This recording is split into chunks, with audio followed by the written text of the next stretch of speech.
Hey everyone, and welcome back to Lunar Arcade, or if you're new here, I'm Lunar, and today we're diving straight into my full review of the Killswitch case by DBrand for the Nintendo Switch 2. Now, right up front, yes, there's been some buzz about a major flaw affecting certain users, but don't panic. There's already a fix on the way, and I'll break that down for you at the end of this video, so be sure to stick around. Before we jump in, if you love content like this, from hands-on reviews and gameplay tests to performance breakdowns and accessory coverage, make sure you hit that like button, subscribe, and smash the bell icon so you never miss out on future drops. You don't want to miss out on what's coming next. Alright, let's get into it. How does the Killswitch hold up? Is it worth the hype and the price? Because options matter, and let's be real, you know I went with the best one. So first up, we've got the Essential tier at $59.95. You get the Killswitch case itself, a skin, and the dock adapter. That's the minimum setup, simple, clean, and functional. Then you've got the Travel tier, priced at $79.85, usually $99.85, so you're saving about 20 bucks. That includes everything from the Essential tier plus a travel cover with a built-in game card holder and some stick grips for extra control. It's great if you're always on the move or tossing your Switch into a bag. But then we reach the top shelf, the Ultra tier, $99.80, down from $134.80, saving you about 35 bucks. This bad boy includes everything: the Killswitch case, the skin, the dock adapter, travel cover with game card holder, stick grips, and 2 screen protectors. Only thing it doesn't come with is the extra game card holder. That's still $14.95 as an add-on, but otherwise it's fully loaded. And yes, that's the one I got because I'm bougie like that, but hey, I wanted everything. So protection, portability, and premium feels, and honestly, no regrets. Let me know in the comments which tier you went with, or if you're still deciding. Applying the DBrand skin has always been pretty straightforward, and that's still true with the Switch 2. Even after some time, their skins can be easily readjusted, especially if you got a heat gun or hairdryer to help smooth out those stubborn corners. But honestly, with the Switch 2, I didn't even need that. The skin went on super clean, no hassle, and since it doesn't wrap around the entire Joy-Con 2s, there's less to worry about. The real magic happens once the Killswitch case is on. It hides away any edges the skin doesn't cover and makes the whole thing look seamless, like it was meant to be there. Now let's talk style. The skin I chose has this awesome textured circuit-bound pattern. You can actually feel the grooves, which gives it a 3D look and feel. It's not just printed graphics, it pops. For comparison, I've got the same design on my Steam Deck in white, but this one is the glow-in-the-dark version.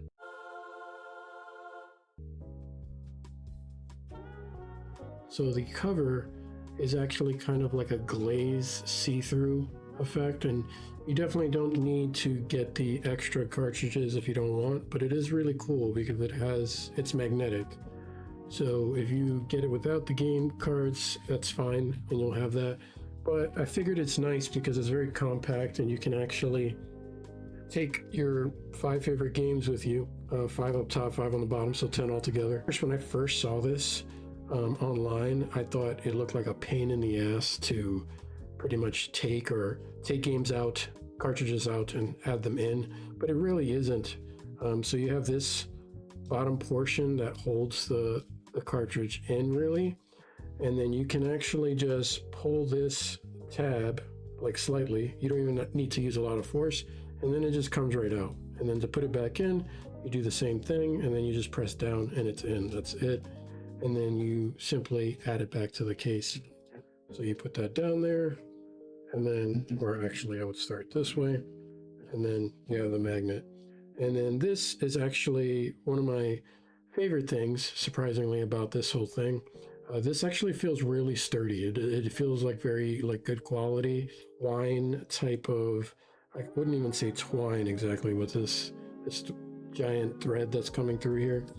So to add it, you simply, remember these cover the triggers, so you cover the triggers first, you pull it over, and then you pull that rope underneath, which really doesn't use a lot of force whatsoever, and then it just locks into place, and then you're pretty much good to go, and it's really sturdy.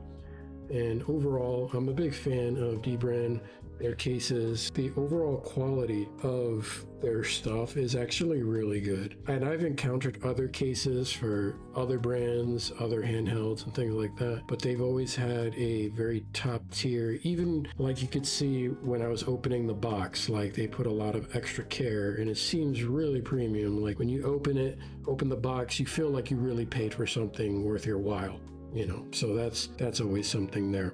Thumbstick covers. Now, I got the full kit, which had the thumbstick covers come with it. However, I thought I wasn't going to like them.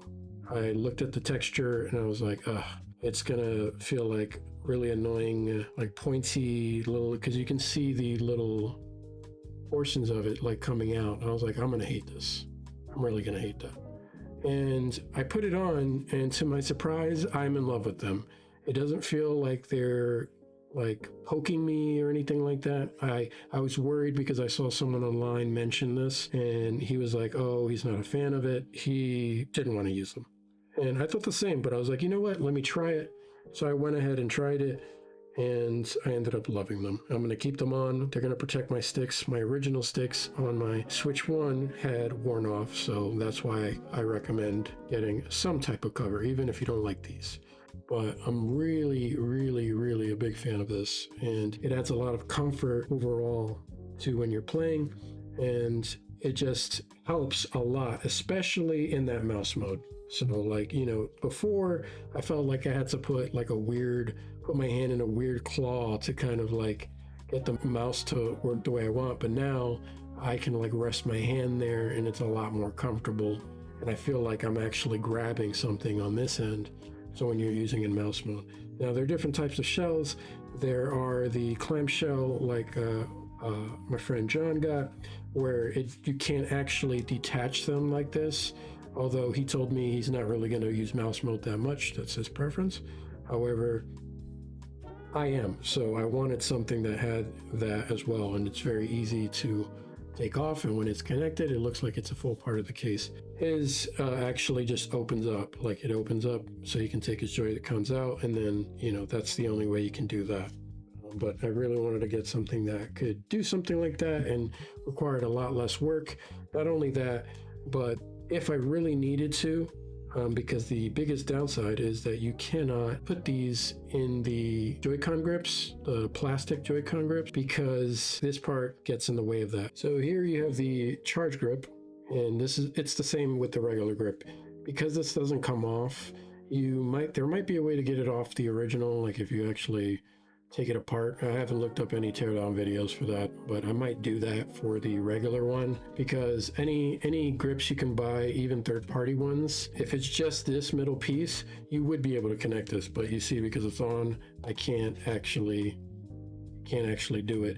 But if you had just this piece, which I've seen them out there already, you can actually do that. You would be able to still utilize both Joy-Cons in there with the added comfort. So that's something to keep in mind. Let's talk about overall feel and quality of this case, because honestly, it's impressive. The build is solid, the fit is clean, and the whole thing just bleeds quality the moment you get it in your hands. And no, I'm obviously not sponsored by DBrand, though. Hey, DBrand, if you're listening, hit me up. It adds protection without adding bulk. The case is super thin and lightweight. It doesn't weigh down the Switch 2 at all. That makes it perfect for travel. The shell style design means I can throw it in my bag and still have plenty of space left compared to those big bulky travel cases. The material itself feels premium, just like the Killswitch for the Steam Deck. It's got the nice rubberized texture that gives you extra grip during long gaming sessions. Definitely not cheap plastic vibes here. Now the rear grips, I didn't realize how much I needed them until I didn't use them. When they're off, I miss them, and when they're on, instant hand relief. Seriously, it makes handheld play so much more comfortable. And here's something I love. The dock adapter is included at every tier, even the essential one. It fits like a glove, doesn't block the vents, and actually makes docking your Switch 2 easier and safer.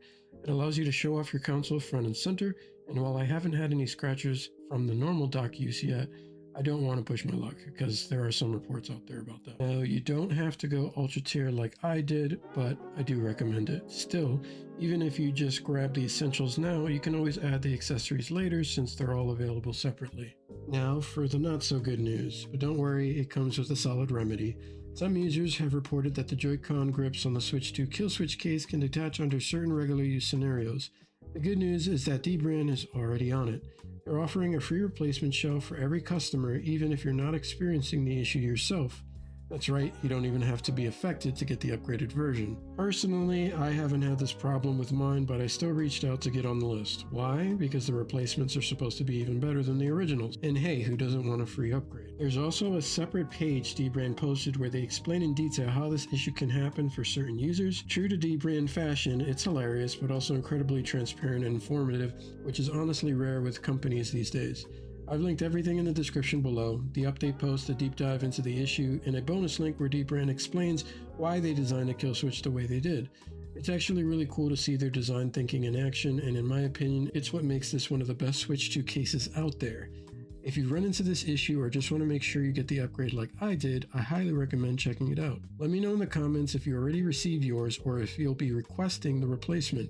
If this video helped, be sure to like, share, and subscribe, and don't forget to tap that bell icon so you never miss out on future updates. This is Lunar, signing off.